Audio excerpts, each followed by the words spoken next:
So Merry Christmas, Amanda Marcotte, and that is meant in the least white supremacist way you can. Oh, you can't envision anything that isn't racist or sexist. Okay, sure. So the United Nations Women's Forum, I don't know what the hell it is, they tweeted out something on Christmas Day.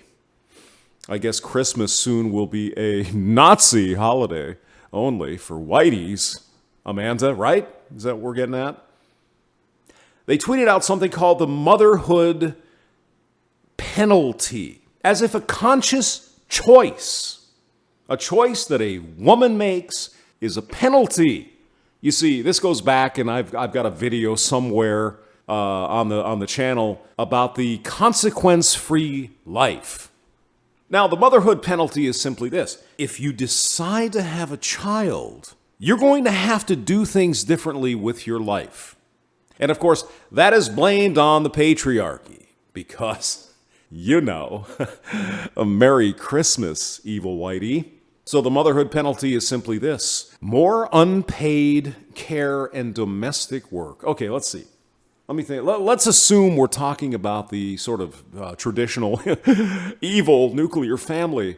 More unpaid care and domestic work for the woman, more work for the man, for the father involved in this decision to have a child.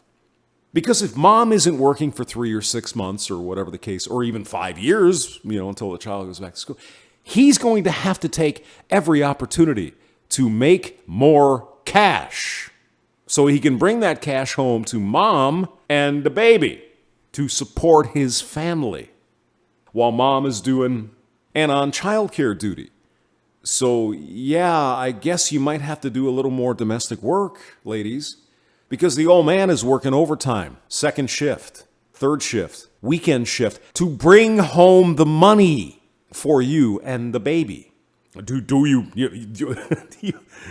you understand this? Irregular work. Yeah, there might be some part-time work involved in your future. Now, you don't have to completely give your career up. Of course not. I mean, if you want to do that, that's fine. The issue is, as Julie Borowski said, you can have a baby and you can have a career. You just can't do both at the same freaking time. Well, you can, but there are consequences to the child not being raised by their parents, being raised by a daycare worker named making $2 an hour. But you can do it if you want to. Reduced employment. I don't know about that. I mean, theoretically, you could go into the hospital, and trust me, I've been there. My daughter, the first thing she did when she came out of the chute was crap on dad. So it's the way. I'm kidding. She's a wonderful kid. Reduced employment. I don't know what that means. Reduced employment opportunities. Reduced employment to be CEO. I don't know. If you're not working, okay, you've made the choice to have a child. You and dad, or you and mom, or dad and dad. There's so many different combinations. I can't go through them all. But you made a choice.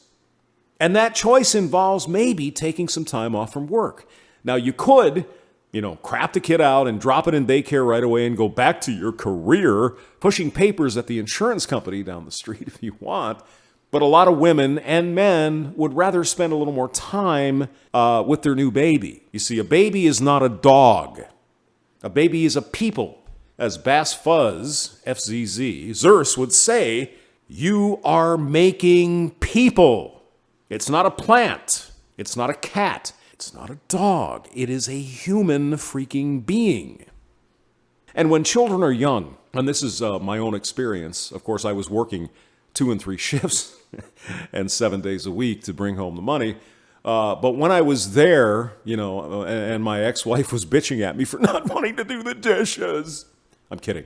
All they do for the first 3 months, 4 months, 5 months, they eat, they puke, they shit, and they don't sleep at night. Now, in my case, my little brat child, she did manage to sleep most of the night. We were blessed.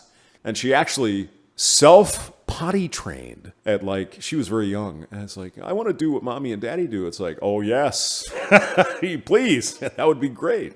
But there's joy in the whole thing. You got a little, daughter in my case, a little son, whatever. that either of those parents would give their lives for to help protect that kid.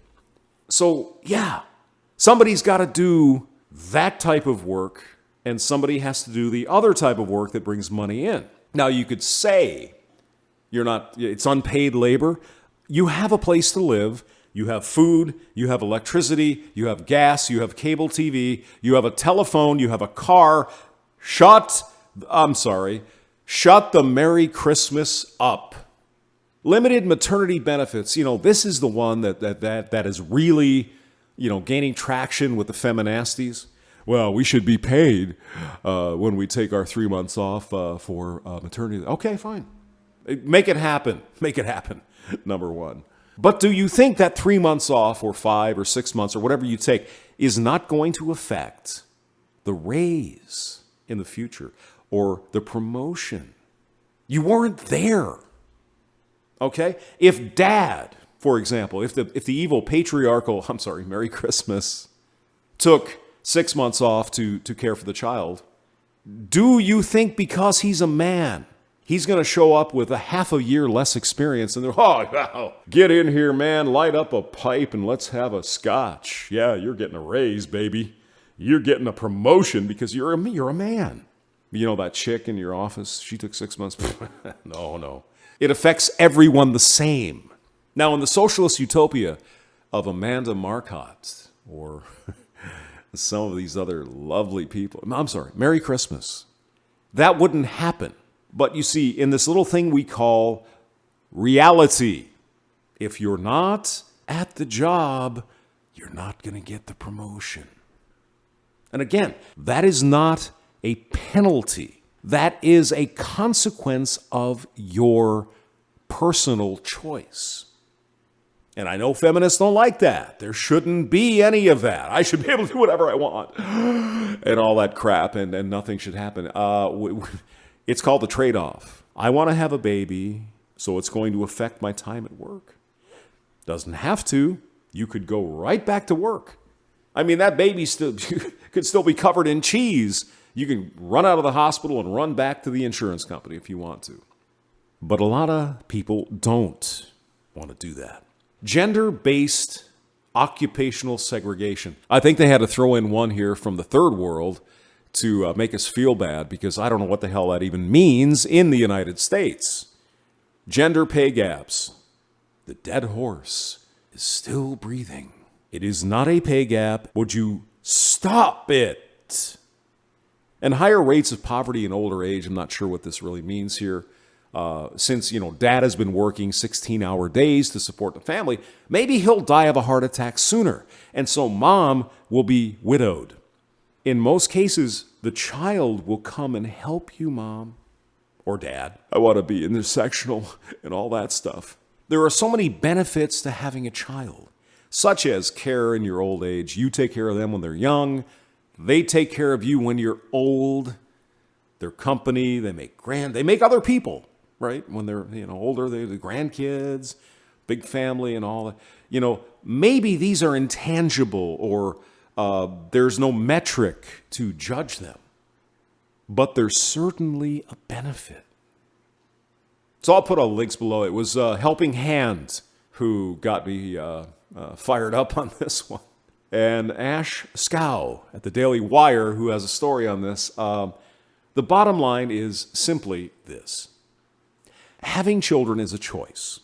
And if you make that choice, there are some sacrifices you're going to have to make for the child. And that's dad and mom. James Maxwell, thank you for listening.